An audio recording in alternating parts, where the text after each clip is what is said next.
Pneumonia एक फेफड़ों का इन्फेक्शन है जो फेफड़ों में हवा की थैलियों यानी एल्वियोली में सूजन पैदा करता है।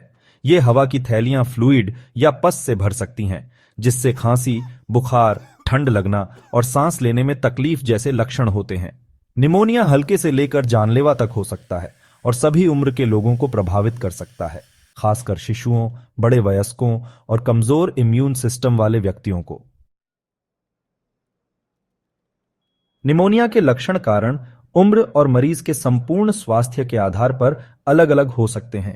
आम लक्षणों में शामिल हैं खांसी, जिसमें पीला, हरा या खूनी बलगम भी आ सकता है, सांस लेने में तकलीफ, खासकर शारीरिक गतिविधियों के दौरान, बुखार और ठंड लगना, पसीना और कंपकंपी के साथ तेज बुखार, सीने में दर्द, तेज या चुभने वाला दर्द जो गहरी सांस लेने या खांसने से बढ़ जाता है, थकान, बहुत ज्यादा थकान और कमजोरी का एहसास, बदन दर्द, मांसपेशियों में दर्द और सिर दर्द, भूख न लगना, खाने की इच्छा में कमी। गंभीर मामलों में, विशेष रूप से बुजुर्ग मरीजों में, भ्रम, ऑक्सीजन की कमी के कारण होंठ या उंगलियां नीली पड़ जाना और अंतर्निहित स्वास्थ्य स्थितियों का बिगड़ना हो सकता है। निमोनिया विभिन्न संक्रामक एजेंटों के कारण हो सकता है, जिनमें बैक्टीरिया, वायरस, कवक और दुर्लभ मामलों में परजीवी शामिल हैं। बैक्टीरियल निमोनिया का सबसे आम कारण स्ट्रेप्टोकोकस निमोनिया या न्यूमोकोकस है। अन्य बैक्टीरिया में हीमोफिलस इन्फ्लुएंजा, माइकोप्लाज्मा निमोनिया और क्लैमाइडोफिला निमोनिया शामिल हैं। बैक्टीरियल निमोनिया अपने आप या फ्लू जैसे वायरल संक्रमण के बाद विकसित हो सकता है। निमोनिया पैदा करने वाले आम वायरस में शामिल हैं influenza virus, respiratory syncytial virus और SARS-CoV-2। वायरल निमोनिया आमतौर पर बैक्टीरियल निमोनिया से हल्का होता है, लेकिन कुछ मामलों में गंभीर हो सकता है। यह हिस्टोप्लाज्मा कॉक्सीडायोइड्स और न्यूमोसिस्टिस जीरोवेसी जैसे कवक के कारण भी होता है। इस प्रकार का निमोनिया कमजोर प्रतिरक्षा प्रणाली वाले लोगों में, उदाहरण के लिए HIV एड्स के मरीजों में अधिक आम है। हल्के मामले 1 से 2 हफ्ते में ठीक हो सकते हैं।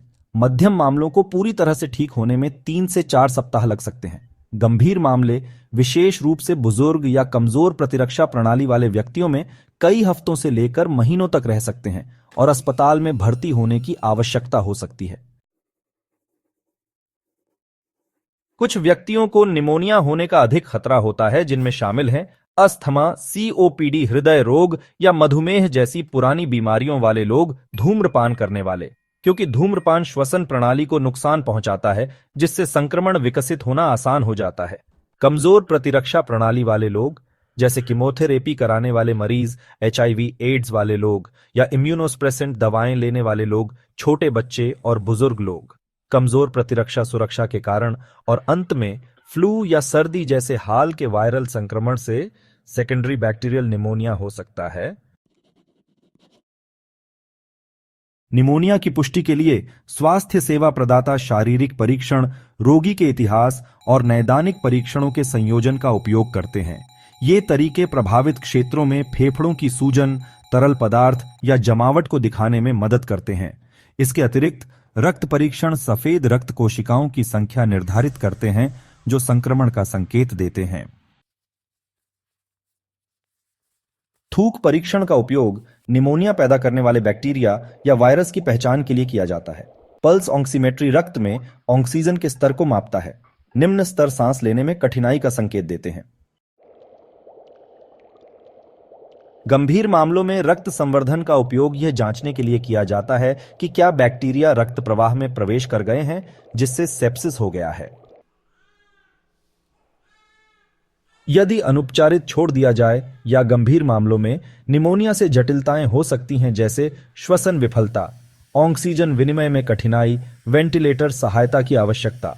सेप्सिस संक्रमण रक्त प्रवाह में फैल रहा है, जिससे अंग विफलता हो रही है।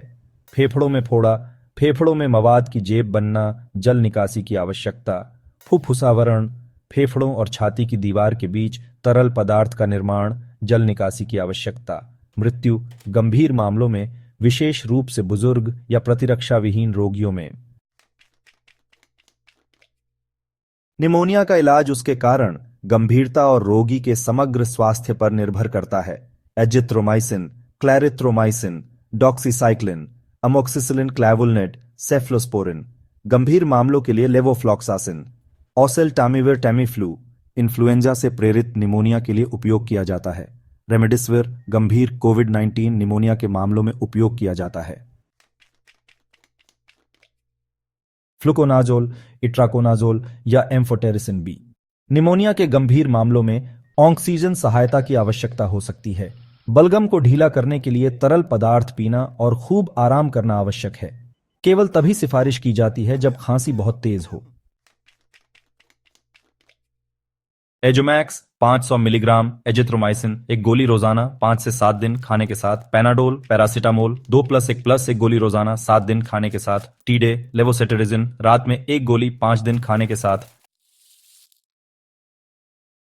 न्यूमोकोकल वैक्सीन पीसीवी 13, पीपीएसवी 23 और फ्लू वैक्सीन निमोनिया को रोक सकते हैं। बार बार हाथ धोने से संक्रमण से बचाव होता है। फेफड़ों के नुकसान और निमोनिया के खतरे को कम करता है। प्रतिरक्षा कार्य को बढ़ाता है। मधुमेह और सीओपीडी जैसी पुरानी बीमारियों को नियंत्रित करने से निमोनिया का खतरा कम होता है।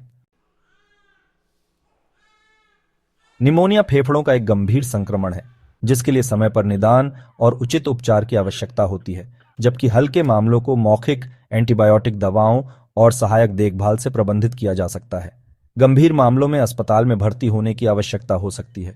टीकाकरण, स्वस्थ जीवन शैली बनाए रखना और धूम्रपान जैसे जोखिम कारकों से बचना निमोनिया होने की संभावना को काफी कम कर सकता है।